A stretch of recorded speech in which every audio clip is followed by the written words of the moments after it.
पहले bank Nifty से शुरुआत करते हैं आज, क्योंकि यहाँ पर थोड़े थकने के साइंस मिल रहे हैं। क्या ये अपॉर्चुनिटी दे रहा है ऐड करने के लिए, या फिर आपका जो व्यू रहा है कि शायद थोड़ी करेक्शन के लिए तैयार है बैंक निफ्टी? क्या व्यू होगा? दोस्तों, अगर आप बाजार में अपना पैसा इन्वेस्ट करना चाहते हैं तो अभी जुड़े एंजल ब्रोकिंग के साथ में, क्योंकि यहाँ आपको मिलती है एक अच्छी एडवाइस और भरोसेमंद सर्विस, और यहाँ अकाउंट ओपन करना भी है बिल्कुल फ्री ऑफ कॉस्ट। तो आज ही जुड़े एंजल ब्रोकिंग के साथ में। अकाउंट ओपनिंग लिंक डिस्क्रिप्शन में है। आज ही अपना अकाउंट ओपन कराएं। देखिए, जिसका व्यू बिल्कुल राइट आया बाकी सबकी बजाय कि ये डबल टॉप बना देगा, न्यू हाई पे जाएगा, जो कि आप हो। और अगर आपको अब यहाँ थकावट लग रही है तो मुझे तो और साहस मिल रहा है कि मैं ये जो बैंक निफ्टी पे राउंडिंग टॉप पैटर्न बन रहा है, आप देखो, अगर मेरी स्क्रीन पे चार्ट शेयर हो पा रही है, ये वीकली चार्ट है। यहाँ पे जो राउंडिंग टॉप बन रहा है ये एकदम बिल्कुल क्लासिकल चार्ट पैटर्न है।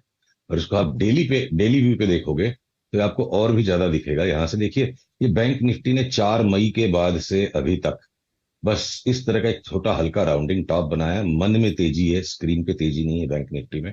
और ये पैटर्न बड़ा घातक साबित हुआ था 2020 में, अगर मैं आपको इतिहास में यहाँ पीछे ले चलूं। 2020 की भी जनवरी में अनुज, आपकी मेरी थोड़ी मीठी तकरार रहती थी कि भैया इतनी मंदी क्यों लग रही है तुम्हें बैंक निफ्टी में। तो मंदी आएगी नहीं आएगी, मैं पैटर्न्स का गुलाम हूं। और पिछली बार ये राउंडिंग टॉप में इस तरह की जो बेतहाशा मंदी आ गई, इसका मतलब ये नहीं कि मैं वापस सेम चीज को रेकर करूंगा। इतनी बड़ी खबर भी आ गई थी कोरोना की। खैर, वो तो मार्च में तो बॉटम ही हो गया, पर लॉकडाउन आने के पहले घटता चला गया। तो ये राउंडिंग टॉप एक बहुत ही भीषण डिस्ट्रीब्यूशन पैटर्न है। अब अगर हम आज वर्तमान में लौट आते हैं, जिस तरह से एक एक करके सारे लार्ज कैप बैंक्स में जो डिस्ट्रीब्यूशन बन गया, तो अब मेरे को छोटे मोटे करेक्शन की उम्मीद नहीं है। मैं अब अग्रेसिवली बैंक निफ्टी और उसके की कंस्टिट्यूएंट्स में शॉर्ट्स बनाने में लग जाऊंगा। सिर्फ एक एचडीएफसी बैंक का जो उछाल अब आ रहा है, या कोटक बहुत ज्यादा ओवरसोल्ड हो गया है इसलिए वो थोड़ा सा जान वापस आ रही है, पर ये एक्सिस बैंक, इंडसइंड बैंक जिस तरह से इठला रहे, 30-30, 35-35% घट जाएंगे तो कोई बड़ी बात नहीं है। क्योंकि बैंक निफ्टी एक एवरेज है इंडेक्स का, जो 20-25%, तो इसमें भी घटने में कोई बड़ी बात नहीं है। टुकड़े टुकड़े में होगा। पहला पड़ाव हम 39,800 को देखेंगे, उसके बाद हम 36,000 देखेंगे। तो एक खतरनाक पैटर्न है, यहाँ बहुत सावधान रहने की जरूरत है बैंक निफ्टी पर। और निफ्टी आईटी में क्या पैटर्न्स बन रहे हैं? निफ्टी आईटी देखिए, थोड़ी सी विचित्रताओं से भरा इंडेक्स है।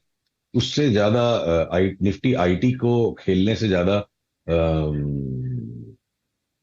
जो है, हम इंडिविजुअल स्टॉक्स के अंदर ज्यादा कंफर्टेबल फील करते हैं। बट जो साइड के जो स्मॉलर स्टॉक्स हैं, जैसे आईटी में वो बिरला सॉफ्ट लॉन्ग टर्म के लिए ले लो, या टेक महिंद्रा जो कंसोलिडेट हो रहा है, तो या इंटेलेक्ट सॉफ्टवेयर जिसमें खाली इंटरिम टेक प्रॉफिट है। बट मैं अगर आपके सवाल पे ही फोकस करूं, निफ्टी आईटी पे, तो देखिए, मैं इस आईटी सेक्टर के स्टॉक्स भले ही कुछ घट जाएंगे बाकी बाजार के साथ, मैं कुछ भी हो जाए इसको शॉर्ट नहीं करूंगा। उसका कारण बताता हूं। देखिए, ये निफ्टी आईटी इंडेक्स पे 1, 2, 3 पैटर्न बन गया। और अगर निफ्टी आईटी ज्यादा से ज्यादा 27,260 तक भी अगर चली जाती है, तो 3-4% की घटत है। वहां निफ्टी हो सकता है 15% घट जाए, तो आपके पोर्टफोलियो में कहीं तो आप पैसा रखोगे। निफ्टी आईटी इंडेक्स ने अपना लॉन्ग टर्म बॉटम पहले ही बना लिया है। बाकी की निफ्टी उसके पीछे चल रही है, लैगार्ड है निफ्टी। निफ्टी आईटी का बॉटम पहले ही हो लिया। तो हम आईटी के स्टॉक्स को एज ए हेज बार बार लेने की कोशिश करेंगे, अगर शॉर्ट सेलिंग का दौर बाजार में लौट भी आया तो। श्री जी, एक इंडेक्स जिसने कल इस दौर का हाईएस्ट क्लस्टर छुआ, CY23 का, निफ्टी फार्मा। फार्मा में एक कॉल आपकी रही थी, बायोकॉन, जिसमें अच्छा मूव भी आया। फार्मा में कोई और कैंडिडेट जिसको आप चेस कर रहे हो लॉन्ग साइड पे, और फार्मा पे आपका व्यू? देखिए, एकदम शॉर्ट टर्म के लिए जैसे हमारी पिछली बार भी बात हुई थी कि कोपरान 5 बैगर स्टॉक है, और यहां से हमारा बाई आया था, यहां से री एम्फसाइज किया बाई को। और अभी भी अगर जिन्हें एकदम शॉर्ट टर्म ट्रेडिंग करनी है, तो 187 का जो इसने अभी हमारी बातचीत होते होते जो ब्रेकआउट दे दिया है, ये एक बार मेरे को 215-20 तक इमीडिएट टर्म में जाता लगता है।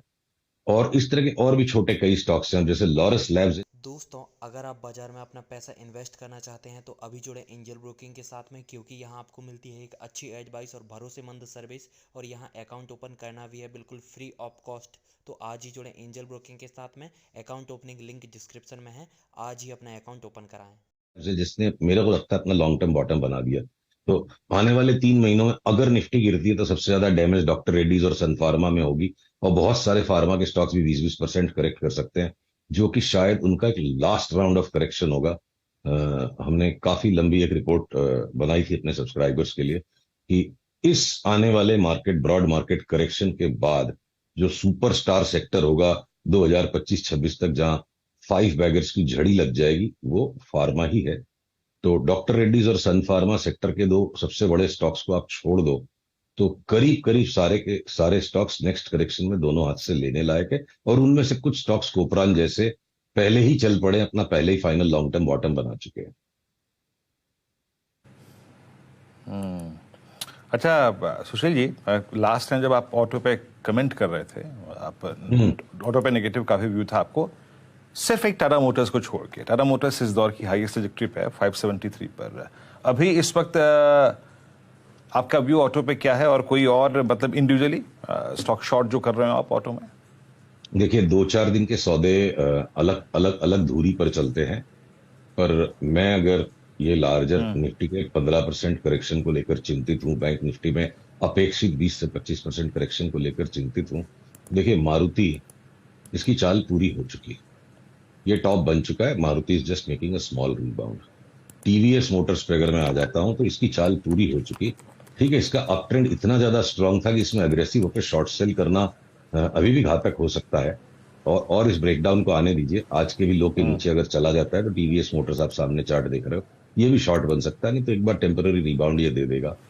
तो अब आपके चाहे वो ऑटो एंसिलरीज में कुछ कुछ अभी भी जगह बची हुई है, तो वो टायर्स के स्टॉक्स को अभी भी हम नहीं बेच रहे हैं।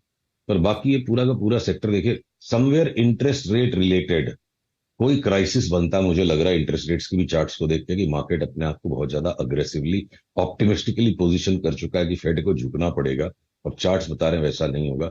तो अनएक्सपेक्टेड कोई इंटरेस्ट रेट हवॉक आता है तो बैंक्स और उसके साथ ऑटोस, साथ में रियलिटी, इन 3 सेक्टर्स में सबसे ज्यादा डैमेज होगी, बाकी सारे सेक्टर्स में कम डैमेज होगी। तो ऑटोस की सबकी चार्ट करीब करीब पूरी है। तो अब मैं अगले 2-3 दिन के लिए टीवीएस मोटर में तेजी खेलने के चक्कर में नहीं पड़ूंगा। जिस दिन ये लाल लाइन टूटेगी मैं उस दिन उसको बेच दूंगा। ओके, चलिए ठीक है। अच्छा, कोई स्टॉक स्पेसिफिक कोपरान की बात हुई, उसके अलावा कोई और आपकी इस समय की बड़ी कॉल? देखिए अनुज, एक विचित्रता इस बाजार में ऐसी हो रही है, मैं एक उदाहरण के तौर पे आपको बताऊं। मान लीजिए कि आपको मैं ये सारेगामा की चार्ट ही दिखाता हूं। अब अगर 310 में अपना कॉल था कि एक बार ये 700 की चाल इसमें शुरू हो गई है, और अगर हमने जो ट्रेडिंग का पोर्शन था उस पोर्टफोलियो पे खाली अगर शॉर्ट टर्म ट्रेडिंग कर ली कि 418 पे हमने अपने क्लाइंट्स को शॉर्ट टर्म टेक प्रॉफिट का कॉल आधी पोजीशन का बताया, ये खाली इतना सा डीप आकर के वापस लौट के भाव जैसे सर पे से ऊपर गुजर जाते हैं। किसी भाव में टेक प्रॉफिट कर लो, मार्केट लौट के ऊपर आ जाता है। तो साइड के काउंटर्स में अभी भी बहुत गजब की स्ट्रेंथ बनी हुई है। अब जाके finally I think take profit का कॉल आया, और 380 का अगर बॉटम बन जाएगा वापस ट्रेडिंग के लिए और 700 की चाल चलेगी, तो निफ्टी का कॉल अपनी जगह अलग है। उसी तर्ज पे भले ये पीवीआर एफ&ओ में भी हो। अब ठीक है, पता नहीं ये कितनी क्या वायबल स्टोरी होगी। बज मची हुई है कि सिनेमा हॉल से वो एजुकेशनल कोर्सेज बेचेंगे, तो अब वो बस जो भी जितनी मटेरियलाइज होगी उसका अर्निंग्स पे क्या इंपैक्ट आएगा। मैं अगर चार्ट्स का गुलाम हूं, ठीक है, मैं रेखाओं का गुलाम हूं, अगर तो ये 1 2 3 4 5 वेव हो गए मेरे लिए, बुल मार्केट पैटर्न शुरू हो गया, और ये जो पुल बैक है अब हम टकटकी लगाए बैठे हैं, इसको कैसे भी लेना शुरू करो। और देखिए आपसे बात करते करते वापस ब्रेकआउट आ गया। कई स्टॉक्स में ऐसा हो रहा है आजकल, आपसे बात करते करते ब्रेकआउट आ जाता है। तो पीवीआर लेकर के मुझे यहाँ से 300-400 रुपया ऊपर बेचने में ज्यादा रुचि है। वो टीवीएस और मारुति की चार्ट के साथ कुश्ती लड़ने का इरादा नहीं है। निफ्टी जब घटना शुरू होगी 16-18,680 के नीचे जाएगी, तब डाउन ट्रेंड कंफर्म्ड होगा। अभी भी हो सकता है निफ्टी एक बार वापस 19,000 को रीटेस्ट करने की कोशिश करे। तो स्टॉक स्पेसिफिक्स, साइड काउंटर्स, छोटे स्टॉक्स में अभी भी खूंखार तेजी का रुख बना हुआ है। जो चिंता का विषय है वो लार्ज कैप स्टॉक्स है सिर्फ।